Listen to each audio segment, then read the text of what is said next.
दोस्तों, आज हम इस वीडियो में आपके साथ डिस्कस करेंगे यूनिवर्सल सरफेस गेज के बारे में, जो एक मार्किंग टूल होता है जिसे फिटिंग शॉप या मशीन शॉप में इस्तेमाल किया जाता है वर्क पीस या जॉब के ऊपर मार्किंग करने के लिए।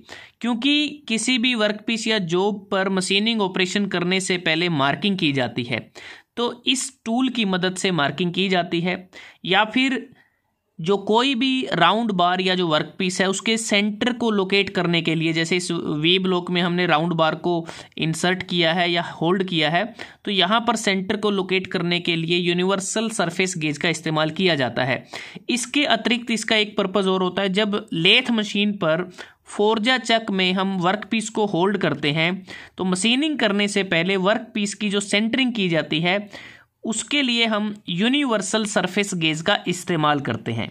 अब बात करते हैं यूनिवर्सल सरफेस गेज में क्या क्या पार्ट्स होते हैं।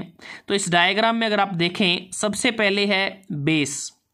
बेस की अगर बात करें, ये कार्बन स्टील या फिर कास्ट आयरन का बना होता है और एक प्रकार से ये फ्लैट होता है। अगर आप यहाँ डायग्राम में देखें, बिल्कुल फ्लैट होता है, जिससे क्या है कि ये सरफेस प्लेट के ऊपर बड़ा स्मूथली इसको रखा जा सकता है और स्लाइड भी करता है।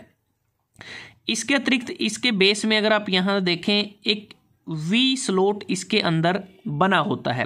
वी स्लॉट बनाने का मेन कार्य रहता है कि इस सरफेस गेज को हम सिलेंड्रिकल ऑब्जेक्ट के ऊपर भी इसको सपोर्ट कर सकते हैं, रख सकते हैं, उसके ऊपर रखकर भी इसका इस्तेमाल किया जा सकता है।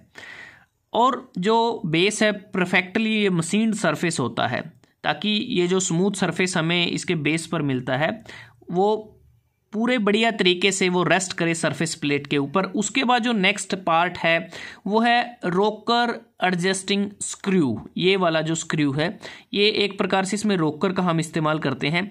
रोकर एडजस्टिंग स्क्रू के द्वारा हम बड़ी तेज़ी के साथ जो फाइन एडजस्टमेंट है वो कर सकते हैं।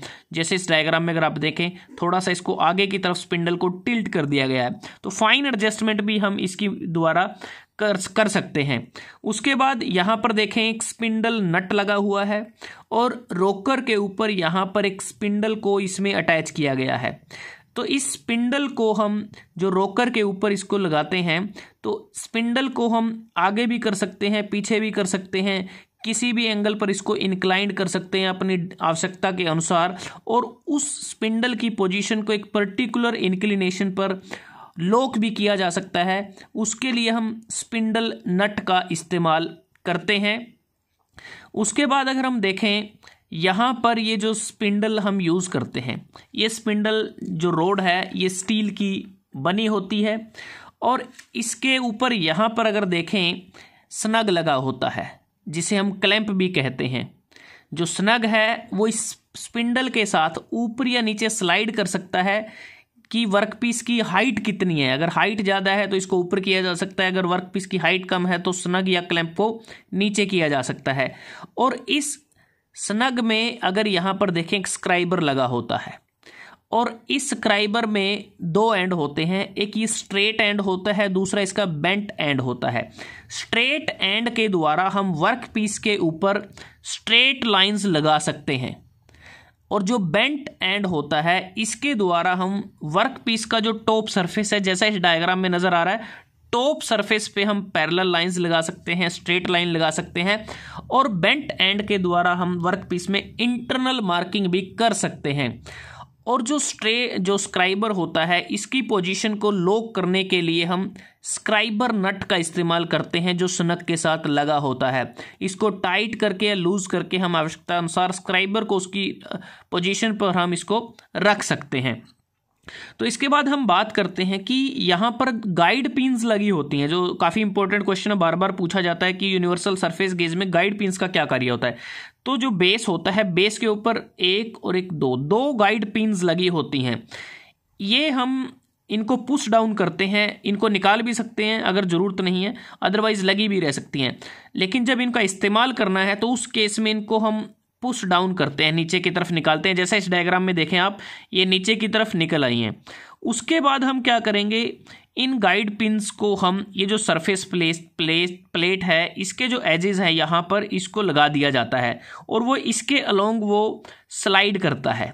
जैसा आप इस डायग्राम में देखें तो यहाँ पर इसको इस एजिस पर इसको लगा दिया गया है, गाइड पिंस को नीचे की तरफ लगा दिया गया है, और उसके बाद क्या है कि जो यूनिवर्सल सरफेस गेज है वो अब स्लाइड कर सकता है, फ्रीली स्लाइड कर सकता है। तो ये गाइड पिंस का कार्य होता है कि जो सरफेस प्लेट के एजिस पर इसको हम होल्ड करते हैं और वहाँ पर इसको लोकेट किया जाता है वर्कपीस की मेजरमेंट करने के लिए, वर्कपीस पर मार्किंग करने के लिए बेसिकली।